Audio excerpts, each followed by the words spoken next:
Hi guys, welcome back to my YouTube channel. അപ്പോൾ എല്ലാവരും video കണ്ട് ഇഷ്ടപ്പെട്ട് ലൈക്ക് ചെയ്യാനും കമൻറ്റ് ചെയ്യാനും ഷെയർ ചെയ്യാനും മറക്കല്ലോ. വീഡിയോ ഫുള്ളായിട്ട് കാണുക, സപ്പോർട്ട് ചെയ്യുക. അപ്പം നമ്മൾ ഇന്ന് ഉച്ചഭക്ഷണം തന്നെ ഉണ്ടാക്കാൻ പോകുന്നത്. അപ്പോൾ ഇന്ന് നമ്മൾ ഉണ്ടാക്കാൻ പോകുന്നത് മുരിങ്ങ പിന്നല്ലേ ചെമ്മീൻ വെച്ചിട്ടുള്ള മുരിങ്ങ.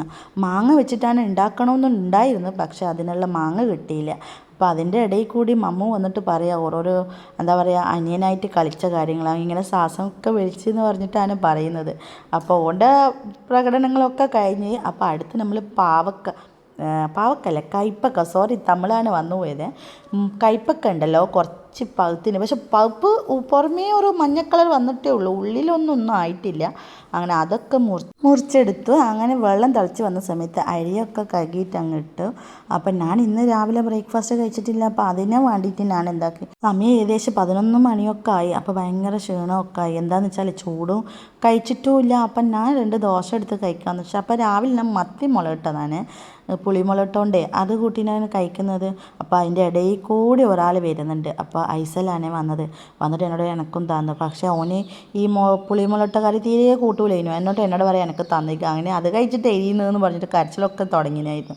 അപ്പോൾ അങ്ങനെ ഞാൻ ഭക്ഷണമൊക്കെ കഴിച്ചു. തേങ്ങ ഉരിച്ച് തന്നു മമ്മതാണ് ഫുൾ സഹായം വന്നിട്ട്, ഫുൾ ഹെൽപ്പ് ചെയ്തിട്ട് മമ്മുവാണ്. അപ്പോൾ ഓൻ തേങ്ങ ഒക്കെ ഉരിച്ച് തന്നു. അങ്ങനെ ഞാൻ തേങ്ങ ചിരണ്ടി ചോറ് അങ്ങനെ വേകുന്നു. അപ്പം ഞാൻ ഇവിടെ നിന്നാണ് തേങ്ങ ചിരണ്ടത്. എന്താണെന്ന് വെച്ചാലേ എനിക്ക് നിലത്തിരിക്കുന്ന ഈ കാലൊക്കെ വേദനിക്കും. അപ്പോൾ എനിക്കാണെങ്കിൽ ഈ നല്ല ചിരയായതുകൊണ്ട് അത് എനിക്ക് മാറ്റാനും തോന്നുന്നില്ല. അതുകൊണ്ട് ഞാൻ അവിടെ നിന്ന് ചിരണ്ട ഈസി ആയിട്ട്, അതെൻ്റെ ഒരു ഫ്രണ്ടാണ് എനിക്ക് പറഞ്ഞത് ഇങ്ങനെ ഒന്ന് ചിരണ്ടിക്കോന്ന്. അങ്ങനെ ഞാൻ കറി അടുപ്പത്ത് വെച്ച് മുരിങ്ങ ചെമ്മീനൊക്കെ റെഡിയായി. അരപ്പ് ഒഴിച്ചു. അരപ്പിൻ്റെ ഇത് വേറെ തന്നെ റെസിപ്പിയൊക്കെ വേണമെങ്കിൽ കമൻറ്റ് ചെയ്യണേ. അപ്പം ഇന്ന് കിട്ടിയിട്ടുള്ളത് 2 അയിലയാണ്. അപ്പം ഞാൻ എന്താ വിചാരിച്ചു അതങ്ങ് പൊരിക്കാമെന്ന്. അപ്പോൾ കുഞ്ഞു കഷ്ണാക്കിയിട്ടാണ് പൊരിക്കുന്നത്. അങ്ങനെ ആ സമയം കൊണ്ട് നമ്മൾ കറിയൊക്കെ റെഡിയായി. അപ്പം മീൻ മുറിക്കണം. അപ്പം ഞാൻ ഇത് കുഞ്ഞിങ്ങനെ മുറിക്കാൻ കാരണം എന്താണെന്ന് വെച്ചാലേ, അപ്പോൾ നമ്മൾ വീട്ടിൽ 8 ആളുണ്ടല്ലോ, 8 പേർക്ക് തേഞ്ഞോട്ടെ, ഒരു കഷ്ണം ഇത് അങ്ങ് എടുത്തോട്ടെ എന്ന് വെച്ചിട്ട് ഞാൻ അങ്ങനെയാണ് ആക്കിയെടുത്തത്. പക്ഷെ കുട്ടികളൊന്നും അങ്ങനെ പൊരിച്ച തിന്നാറില്ല. അങ്ങനെ അതൊക്കെ റെഡിയായി. കുറച്ച് വെളിച്ചെണ്ണ, മഞ്ഞൾ, മുളക്, ഉപ്പ്, മുളകിൻ്റെ പൊടിയൊക്കെ ഇട്ട് നല്ലോണം മിക്സാക്കിയിട്ട് പെരുക്കി തേച്ച് പിടിപ്പിച്ചിട്ടാണ് വെച്ച്. ആ സമയം കൊണ്ട് നമ്മൾ ചോറ് റെഡിയായി. അങ്ങനെ ചോറൊക്കെ വാർത്തി. ചോറ് വാർത്തുന്നതിലൊരു സ്റ്റോറി ഉണ്ട്. എന്താണെന്ന് വെച്ചാൽ എനിക്ക് ഇവിടെ വന്നിട്ടാണ് ചോറ് വാർത്തുന്നതെന്ന് അറിയുന്നത്. എൻ്റെ നാട്ടിലൊന്നും വാർത്തുമില്ല. അപ്പോൾ ഈ നെയ്ച്ചോറൊക്കെ വെക്കുന്ന പോലെയാണ് വെക്കുക. അങ്ങനെ മുരിങ്ങക്കറിക്ക് വരെ എന്താ പറയുക, ഈ മുളകൊക്കെ കടുക് പൊട്ടിച്ച് അതിലൊഴിച്ചു, മീൻ പൊരിക്കാനിട്ടു. അപ്പോൾ എൻ്റെ കയ്യിൽ ചെറിയൊരു മുറിവാണ്.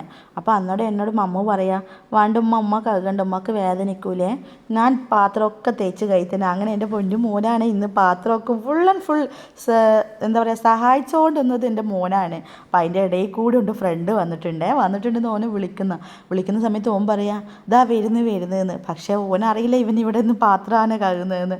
സാരമില്ല അല്ലേ, അതൊക്കെ ചെയ്ത് കൊടുക്കുന്നത്. എനിക്ക് ഇല്ലല്ലോ, എന്നാലും ആൺകുട്ടികളെ കൊണ്ട് ചെയ്യിക്കുന്നത് എനിക്ക് ഒരു നല്ല കാര്യമായിട്ടാണ് തോന്നുന്നത്. നിങ്ങളുടെ അഭിപ്രായം എന്താണെന്ന് കമൻറ്റ് ചെയ്യണേ.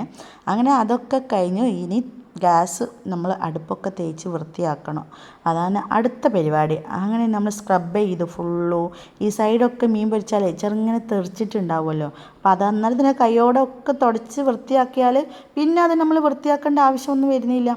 അപ്പോൾ അങ്ങനെ അതൊക്കെ ക്ലീനാക്കി. അപ്പോൾ അടുക്കള പണി കഴിഞ്ഞു. ഇനി അടുത്ത കലാപരിപാടി എന്താണെന്ന് വെച്ചാൽ, പണിയൊന്നും തീർന്നിട്ടില്ല, അടുത്ത് നമ്മൾ ഫ്ലോർ ക്ലീനിങ് ആണ്. അപ്പോൾ അങ്ങനെ ആദ്യം തന്നെ തൂത്തുവാരിയൊക്കെ വെച്ചിട്ടുണ്ടായിരുന്നു. അടുത്ത് ഇനി തുടക്കലാണ്, മോപ്പിങ്. ഫുൾ പൊതർന്നിട്ട് എന്താ ചൂടപ്പ അല്ലേ. നിങ്ങളുടെ നാട്ടിലെ എല്ലാവരും കമൻറ്റ് ചെയ്യണേ ഏത് ജില്ലക്കാരാണെന്ന്. നമുക്കറിയാലോ എൻ്റെ വീഡിയോ കാണുന്ന ആരൊക്കെയാണെന്ന്. പക്ഷെ നല്ല ചൂടാണ്, ഭയങ്കര ചൂടാണ്. അപ്പോൾ എല്ലാവരും നന്നായിട്ട് വെള്ളം കുടിക്കുക. വെള്ളം എന്ന് വെച്ചാൽ നല്ല വെള്ളം തന്നെ കുടിക്കുക.